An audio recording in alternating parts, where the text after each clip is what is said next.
출애굽기 18장입니다. 앞서 리브딘 반석의 생수 사건과 아말렉과의 전쟁에서 승리한 사건에 이어 본장에서는 모세를 방문한 장인 이드로의 조언을 듣고 이스라엘의 행정과 재판 체계를 정비한 일이 기록되어져 있습니다. 구속사의 주체는 하나님이시지만 구속사를 이루어 나가는 데는 인간의 헌신과 노력도 요구되고 있습니다. 1절에서 5절을 보면은 이드로가 찾아옴이라는데 모세의 장인이고 미디안의 제사장이 이드로는 하나님께서 모세와 이스라엘을 행하신 모든 것에 대해 들었습니다. 모세는 이집트로 가족과 함께 갔던 중 할례 문제로 여호와께서부터 목숨을 잃을 뻔하게 되었을 뿐만 아니라 식구들을 이집트인들의 무서운 굴레에서 보호하고 싶었기 때문에 아마도 도와들을 다시 이드로에게 되돌려 보냈던 것 같습니다. 몇 달이 지난 후 이드로는 십보라와 두 아들 즉 게르솜과 엘리에셀을 데리고 왔습니다. 게르솜의 뜻은 내가 이방 땅에서 나그네였다의 뜻이고 엘리에셀의 뜻은 내 하나님이 도우신다의 뜻입니다. 이때 이스라엘은 하나님의 산인 시내 산 근처에 르비딤에 진을 치고 있었습니다. 이 하나님의 산은 5절에 나오는 하나님께서 임재하셨고 모세가 소명을 받고 율법을 수여받은 곳이라고 기록되어져 있습니다.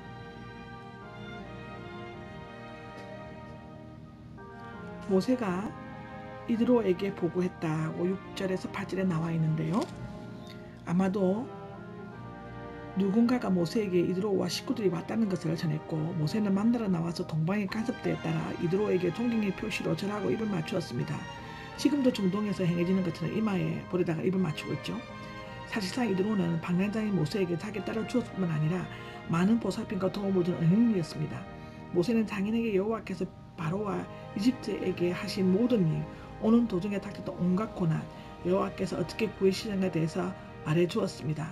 9절에 나와 있습니다.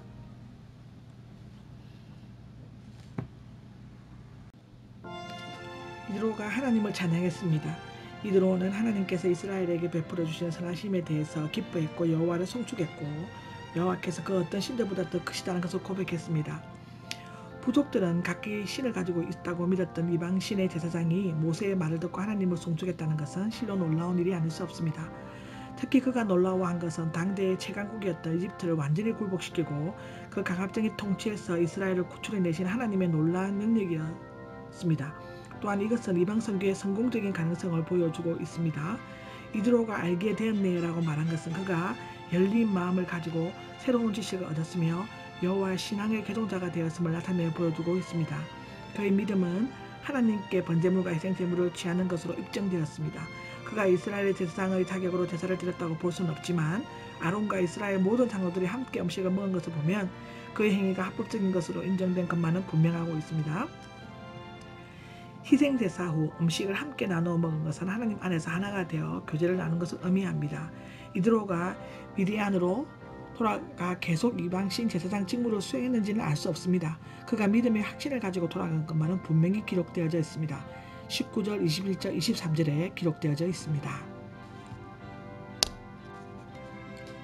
이드로의 조언을 보면 13절에서 23절까지인데요. 이드로는 모세가 재판관으로서 백성들의 문제를 해결하는 데 많은 시간을 허비하고 비논리적으로 진행하는 것을 보았습니다. 백성들은 모세를 통해 하나님의 뜻을 알게 하려고 했는데 모세가 혼자 그 일을 다 하기에는 너무 힘들어 분명히 지쳐버리게 될 것이라고 말했습니다. 이 기록은 신명기 34장 10절에 나와 있죠. 판결 차례를 기다리는 백성들도 마찬가지로 지쳐버리고 말 것입니다. 또한 장로들은 자신의 재능을 살릴 기회를 잃어버리게 될 것입니다. 이에 대해 이드로는 모세에게 크게 세 가지를 제안했습니다.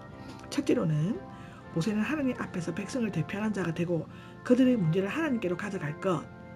두 번째는 규례와 법률을 가르쳐서 백성들이 가야 할 길과 해야 할 일을 알도록 할 것. 또 세 번째는 능력과 덕을 갖출 수 있는 사람을 뽑아서 직분자들을 세워 재판하도록 할 것입니다. 즉 그들에게 재판권을 주라는 것이었습니다. 그리고 이드로는 하나님께서도 자녀에게 그렇게 하라고 명하신다면서 라는 조건을 더 붙였습니다.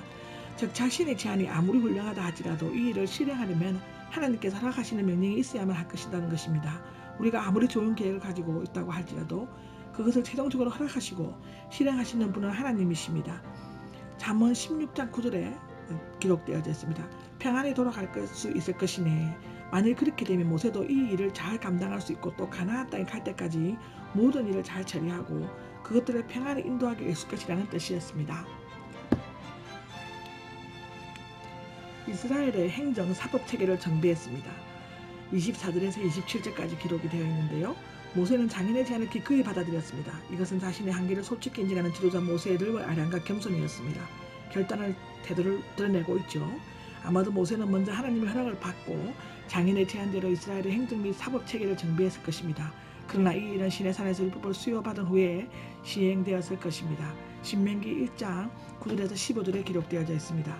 어떤 의미에서 이드로가 모세를 만나 조언한 것은 모세로 하여금 40년 동안 광야 생활을 하면서 이스라엘 백성을 보다 더 체계적으로 조직적으로 이끌어가게 하시려는 하나님의 섭리에서 비롯된 것이라고 볼 수 있습니다. 아멘.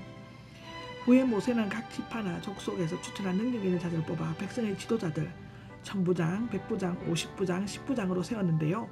모세가 그들을 승인하는 절차를 밟았던 것 같습니다. 이 기록은 신명기 1장 13절, 민수기 31장 14절에도 기록되어 있습니다. 그들은 어려운 일은 모세에게 가져오고 작은 일은 그들이 맡아 재판을 하였습니다. 오늘날 교회에서 사랑과 은혜만을 강조한다 보면 질서와 체계가 없이 혼란과 분쟁을 초래하게 될 위험이 있습니다. 하나님의 거룩한 공동체는 수평적으로는 이웃에 대한 자기의 책임과 의무를 깨닫고 수직적으로는 위의 권위에 순종해야만 합니다. 로마서 13장 1절에 기록되어져 있죠. 그때 천국의 가나안을 향해 가는 동안 이 땅 위에는 항상 질서와 평안을 유지할 수 있습니다. 아멘. 출애굽기 18장 히브리어를 공부하겠습니다.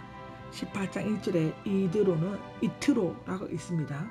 초가 뛰어남이라는 뜻으로 모세의 장인 루엘은 본명이고 이드로는 사제 또한 족장 신분을 밝혀주는 공적인 명칭으로 보여집니다.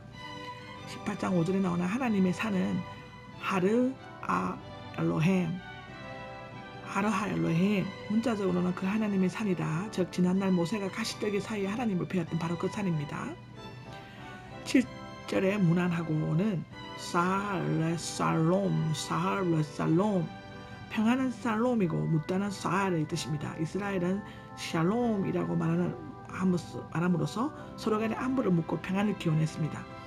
10절에 찬송하리로다의 뜻은 바라크, 원뜻은 무릎을 꿇다, 하나님께 경배와 찬양과 영광을 돌리다의 행위를 말하는 것입니다. 12절의 번제물은 올라라고 했습니다. 원뜻은 올라가다, 제물을 완전히 태워서 그 올라가는 향기로 하나님께 드리는 제물을 말합니다. 번제물은 읽기를 올라라고 합니다. 그리고 20절에 나오는 율례는 호크, 원뜻은 새기다, 제정하다, 명하다, 의무로 명령되어진 것이고 제정된 것입니다. 법령을 뜻한다고 하죠. 그리고 21절에 나오는 능력 있는 사람은 에노시 하일은 힘 제물이고 덕행 현숙함과 에노시 있는 사람입니다. 결합된 말로 인격적 사회적으로나 실력면에서 인정을 받은 사람을 에노시 하일, 능력 있는 사람으로 읽고요. 21절에 진실하여는 에메트, 원뜻은 영원하다, 성실하다, 정직하다, 하나님이 충성되고 사람에게 참된 것을 뜻합니다. 그리고 26절에 때를 따라는요, 에트라고 하는데 정한 시간, 기회라는 뜻으로 지정된 시간 혹은 가장 적절한 때를 말하는 것입니다. 아멘.